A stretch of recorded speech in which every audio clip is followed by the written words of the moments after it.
یوں ہی مولانا احمد رضا خان فاضل بریلوی کو اعلیٰ حضرت نہیں کہا جاتا ہے۔ اعلیٰ حضرت،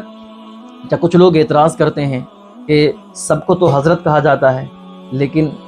امام احمد رضا خان کو اعلیٰ حضرت، اور پھر بہکانے کے لیے لوگوں کو بتاتے کیا ہیں، سمجھاتے کیا ہیں کہ دیکھو سارے نبی حضرت، سارے رسول حضرت، سارے ولی حضرت، اور امام احمد رضا خان اعلیٰ حضرت، تو یہ سب سے بڑے ہو گئے، سب سے افضل و اعلیٰ ہو گئے۔ حالانکہ ان سے بڑے بڑے اولیاء، بڑے بڑے صحابہ، تابعین، طب تابعین، ائمہ مجتہدین گزرے، کسی کو اعلیٰ حضرت نہ کہا گیا۔ تو اولاً تو ان کو یہ بات بتا دوں کہ اعلیٰ حضرت بہت سارے لوگوں کے لیے لفظ اعلیٰ حضرت کا استعمال کیا گیا۔ تاریخ کا پڑھیں، کتابوں کا مطالعہ کریں، مریدین بڑے اپنے بزرگوں کو اعلیٰ حضرت کہا کرتے تھے، بلکہ جو اس سے پہلے اسلامی حکومت میں بادشاہ ہوا کرتے تھے لوگ، ان کو بھی اعلیٰ حضرت کہا کرتے تھے۔ وہ الگ بات ہے کہ جتنی شہرت لفظ اعلیٰ حضرت کو مولانا احمد رضا خان فاضل بریلوی علیہ رحمت اور رضوان کے ساتھ ہوئی، کسی اور کے ساتھ اتنی نہ ہو سکی۔ اور اگر لفظ اعلیٰ حضرت کو لے کر اعتراض کیا جائے کہ اعلیٰ حضرت کے لفظی معنی اور پھر تمام انبیاء اور رسل، اولیاء و صحابہ کو ایک طرف رکھ کر اور اعلیٰ حضرت کو ایک طرف رکھ کر موازنہ اور مقابلہ کیا جائے، تو پھر صرف لفظ اعلیٰ حضرت پر ہی اعتراض نہ ہوگا، کیونکہ ہم امام اعظم ابو حنیفہ کو، جن کا کہ نام نعمان بن ثابت رضی اللہ تعالیٰ عنہ ہے، ان کو ہم امام اعظم کہتے ہیں، جبکہ امام اعظم تو سرکار دو عالم صلی اللہ تعالیٰ علیہ وسلم ہے۔ لیکن کوئی بھی جب امام ابو حنیفہ کو امام اعظم کہتا ہے تو اس کی نیت، اس کے ذہن میں یہ بالکل نہیں ہوتا کہ وہ سرکار کو سامنے رکھ کر یا صحابہ کرام کو یا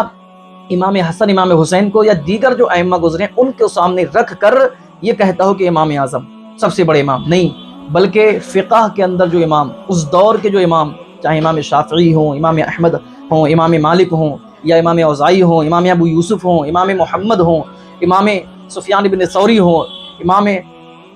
جو دیگر ائمہ ہیں، امام کرخی ہوں، بھی امام ہیں، ان اماموں کے اعتبار سے اس دور کے یا بعد میں جو ائمہ ہوئے، ان سب میں سب سے زیادہ دین کی سمجھ رکھنے والے، سب سے بڑے فقیہ اگر کوئی ہیں تو امام ابو حنیفہ، اس لیے ان سب کے اعتبار سے امام اعظم، نہ کہ سرکار صلی اللہ تعالیٰ علیہ وسلم کے اعتبار سے۔ یا لفظ اعلیٰ حضرت پر اگر کوئی اعتراض کرتا ہے تو پھر اعتراض صرف لفظ اعلیٰ حضرت پر نہیں، بلکہ اعتراض تو لفظ غوث اعظم پر بھی ہو جائے گا، کیونکہ غوث کے معنی مدد کرنے والا اور اعظم سب سے بڑا، تو سب سے بڑا مدد کرنے والا اگر کوئی ہے تو اللہ رب العالمین ہے۔ اب اگر کوئی کہے کہ دیکھو یہ تو بہت بڑا گناہ ہو گیا، بہت غلط ہو گیا کہ تم حضور محی الدین عبد القادر جیلانی کو غوث اعظم کہتے ہو، غوث اعظم تو غوث تو کہو لیکن غوث اعظم نہ کہو، اس لیے کہ ان سے بڑے بڑے مدد کرنے والے۔ تو کبھی بھی کوئی بھی اگر سرکار عبد القادر جیلانی کو غوث اعظم کہتا ہے تو اس کا مطلب یہ نہیں کہ حضور کی طرف نسبت کرتے ہوئے یا دیگر انبیاء اور رسول صحابہ اکرام کی طرف نسبت کرتے ہوئے کہ ان سے بھی بڑے مدد کرنے والے، بلکہ اس کا مطلب یہ ہے کہ سرکار غوث اعظم رضی اللہ تعالیٰ لوگوں کے بہت کام آتے، لوگوں کی بہت مدد فرمایا کرتے، اتنی زیادہ مدد فرمایا کرتے کہ اپنے دور میں سب سے زیادہ لوگوں کے کام آنے والے، لوگوں کی مدد فرمانے والے بن گئے، لوگ ان کو غوث اور غوث اعظم کہنے لگے۔ یہ ہرگز مطلب نہیں ہے کہ سرکار صلی اللہ تعالیٰ علیہ وسلم یا انبیاء اور رسول سے زیادہ بڑے یا ان سے زیادہ مدد کرنے والے، اس لیے کہ جو کچھ بھی سرکار عبد القادر جیلانی کو ملا سب کچھ حضور صلی اللہ تعالیٰ علیہ وسلم کے صدقے میں ملا ہے۔ اس لیے لفظ اعلیٰ حضرت لفظی معنی کو لے کر اور پھر ذات کو اور دیگر انبیاء اور رسل یا دیگر صحابہ و اولیاء کو رکھ کر سامنے موازنہ مقابلہ کرنا یہ قطعاً درست نہیں، بالکل بے وقوفی ہے۔ بلکہ اگر اس اعتبار سے سوچا جائے تو اعلیٰ حضرت فاضل بریلوی رضی اللہ تعالیٰ عنہ تو سرکار صلی اللہ تعالیٰ علیہ وسلم اور صحابہ کرام رضوان اللہ تعالیٰ علیہ مجمعین کے غلاموں کے غلام ہیں، اور یہ بات خود اعلیٰ حضرت حضور غوث اعظم رضی اللہ تعالیٰ عنہ کی شان میں اشعار اور قصائد لکھتے ہوئے بیان فرماتے ہیں، اپنے آپ کو عاجزی انکساری کے عالم میں کہیں کچھ کہتے ہیں کہیں کچھ کہتے ہیں۔ اس کا ہرگز مطلب نہیں کہ ان سب سے بڑے ہو گئے۔ سرکار صلی اللہ تعالیٰ علیہ وسلم سے اور اہل بیت اطہار سے اعلیٰ حضرت فاضل بریلوی کو بے پناہ پیار و محبت، بے پناہ مودت و الفت تھی۔ اس کی ایک مثال آپ کے، اور وہی محبت و مودت، وہی الفت آپ نے اپنی اولاد کو سکھائی۔ آپ کے بیٹے مصطفیٰ رضا خان حضور مفتی اعظم ہند علیہ رحمت و رضوان کے دل میں وہی محبت تھی اہل بیت اطہار اور اللہ رسول کی۔ ایک شخص نے دعویٰ کیا، اعتراض کیا کہ مفتی اعظم کو سرکار کی بیٹیوں کے نام نہیں معلوم، جن کو تم مفتی اور مفتی اعظم ہند کہتے ہو، ان کو حضور صلی اللہ تعالیٰ علیہ وسلم کی بیٹیوں کے نام نہیں معلوم ہے۔ اب حضور مفتی اعظم ہند کا مرید تو مچل گیا، ایسا کیسے ہو سکتا ہے؟ اتنے بڑے عالم اپنے وقت کے، اتنے بڑے محدث، اتنے بڑے بہترین فقیہ اور مفتی، اور ان کو حضور کی بیٹیوں کے نام نہ معلوم ہو؟ یہ تو عام لوگوں کو معلوم ہوتے ہیں۔ اعتراض کرنے والے کو اس مرید نے لیا اور کہا چلو حضور کی بارگاہ میں چلتے ہیں، حضور مفتی اعظم ہند کی، اور میں یہ دودھ کا دودھ اور پانی کا پانی کرا کے رہوں گا، اور میں بتلاؤں گا، میں تمہارے سامنے بیان کراؤں گا کہ حضور مفتی اعظم ہند کو نام معلوم ہے یا نہیں ہے۔ گیا لے کر حضور مفتی اعظم ہند کے گھر پر جب پہنچنے کے بعد حضور مفتی اعظم ہند تشریف فرما تھے۔ کہنے لگا حضور ایک مسئلہ لے کر آیا ہوں۔ دعا سلام کے بعد عرض کرنے لگا حضور ایک مسئلہ لے کر آیا ہوں۔ فرمایا بتاؤ کیا مسئلہ ہے؟ کہنے لگا سرکار یہ شخص، اس کا یہ دعویٰ ہے کہ آپ کو حضور کی بیٹیوں کے نام نہیں معلوم ہے، حضور آپ سے عرض یہ ہے کہ آپ حضور کی بیٹیوں کے مقدس ناموں کو شمار فرما دیجئے، بیان فرما دیجئے، تاکہ اس معاند کا، اس معترض کا منہ بند ہو جائے۔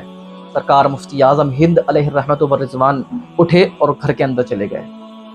معترض کہنے لگا، اعتراض کرنے والا، دیکھا میں نہ کہتا تھا کہ ان کو نام نہیں معلوم، گئے ہیں اندر، کتاب دیکھ کر آئیں گے، اس کے بعد پھر اب آ کر بیان کریں گے۔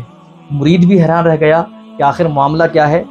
مسئلہ تو اتنا پیچیدہ نہیں تھا، کوئی ایسی بات نہیں پوچھی تھی کہ کتاب کھولنے کی ضرورت پڑے، یہ تو عام مسئلہ ہے، اکثر لوگوں کو معلوم ہوتے ہی ہیں، پھر حضور تو مفتی اعظم ہیں تو ان کو تو بدرجہ اولا معلوم ہوں گے، پھر اندر جا کر کتاب کھولنے کی کیا ضرورت؟ لیکن خاموش تھا، معترض کے سامنے خاموش رہا اور مؤدب و مہذب تھا، اس لیے انتظار کرنے لگا ادب و احترام کے ساتھ۔ کچھ دیر کے بعد سرکار مصطفیٰ رضا خان حضور مفتی اعظم ہند علیہ الرحمت والرضوان جب باہر تشریف لائے تو آپ کے سائے وضو سے پانی ٹپک رہا تھا۔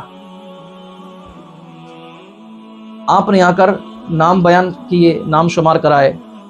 نام تو بیان کر دیے، لیکن مرید کہنے لگا کہ سرکار نام تو آپ نے بتا دیے، ایک کا نام حضرت زینب، ایک کا نام حضرت رقیہ، ایک کا نام حضرت ام کلثوم، ایک کا نام حضرت فاطمہ الزہرا رضی اللہ تعالی عنہن، لیکن سرکار کیا یہ مسئلہ اتنا پیچیدہ تھا کہ آپ کو گھر میں جا کر کتاب کھولنے کی ضرورت پڑی؟ تو حضور مفتی اعظم ہند علیہ الرحمت والرضوان کا ادب و احترام، اہل بیت اطہار سے محبت، حضور صلی اللہ تعالی علیہ وسلم کی اولاد و امجاد سے مودت و پیار و محبت اور الفت دیکھیں۔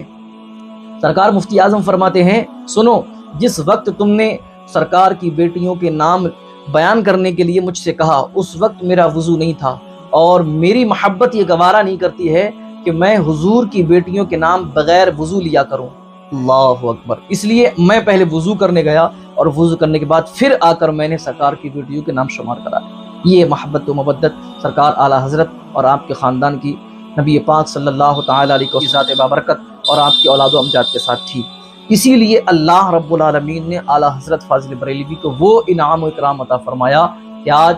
دنیا کے اندر اعلیٰ حضرت فاضل بریلوی کے نام کے چاہنے والے، آپ سے محبت کرنے والے ہر دنیا کے خطے خطے اور گوشے گوشے میں نظر آتے ہیں۔